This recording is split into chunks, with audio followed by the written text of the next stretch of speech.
So I felt led to read some of those messages on discernment today. Um, I'm gonna take a break for a minute on it, but I also saw "Sealed by the Blood's" message, and it was a good reminder. And I came to this conclusion a couple weeks ago about that discernment is not so that you can see the devil under every tree and see demons everywhere and see all the people that are in error and incorrect and wrong. And no, discernment ultimately is so that you can approve that which is more excellent. You can approve that which God does. That you could be brought out of all the things that are paralyzing you and hindering you from speaking the truth concerning that which is excellent. What is excellent? Christ. All through Hebrews, he is presented as the most excellent one, and he's in contrast to everything. He's more excellent than the priesthood, more excellent than the law, more excellent than Moses, more excellent in every way than anything that was presented in the Old Testament is something to be valued and treasured, right? Because he's the reality of all those things. And he's certainly more excellent than the elements of this world, the traditions of men, vain deceit, earthly philosophies that are taught in institutional churches. And he's certainly more excellent than false doctrines regarding his identity and regarding the gospel. So, on the one hand, while I'm giving a series about we have to contend for the gospel, the purpose is so that we can rest in the gospel and be washed from everything that was defiling us so that we can have a open heart to embrace that which is good, embrace that which is excellent, embrace what God is doing. And I've seen people so damaged by discernment, and they needed to exercise discernment in a negative sense to be able to come out of the institutional churches. Um, but now they're so suspicious that they can't embrace sometimes things that God is doing. They've got their guard is so up that they can't participate in genuine fellowship, in camaraderie with fellow believers, and rejoicing when they see someone get saved.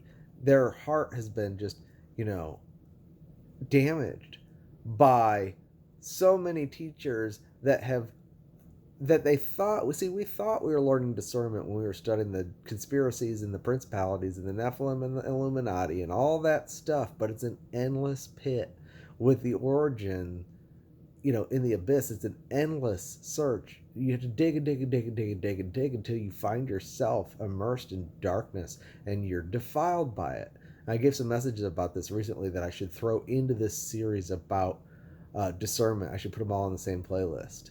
We are going down the wrong track when all we're doing is so-called discerning, and it's leading us to negative point after negative point.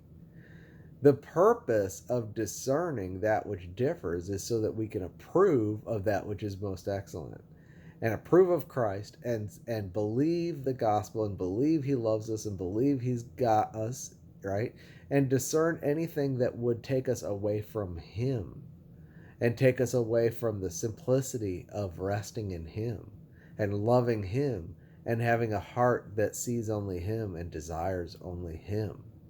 See, the perverted gospel in Galatians was that he said, I marvel that you're so soon moved from him who called you unto a perversion of the gospel, and you're troubled, and you're back in your works, and you're back looking at yourself. What we don't want to do is teach anything other than Christ and bring people to him, make him attractive so that people would see him. And honestly, if you preach Christ correctly, that light automatically discerns everything which differs. You almost don't need a series on discernment. Except I felt led to do this for some reason, But I want to say, halfway through this thing, that still guard your heart against discernment.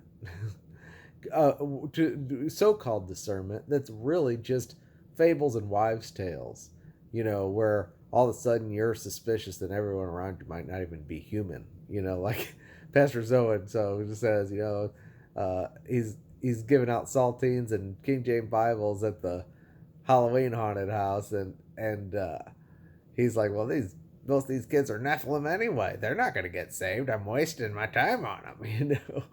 That's unfortunately, people come to those kind of conclusions in the so-called discernment community. So that's not where we want to go. We want to approve of that which God created and that which he desires to redeem. We want to see his love for humanity. If your discernment is leading you into becoming a colder person who can't love the way God loves and approve of his love, you got a problem. You need to discern further. And the light that discerns everything that differs is Christ himself. All right, just an admonition.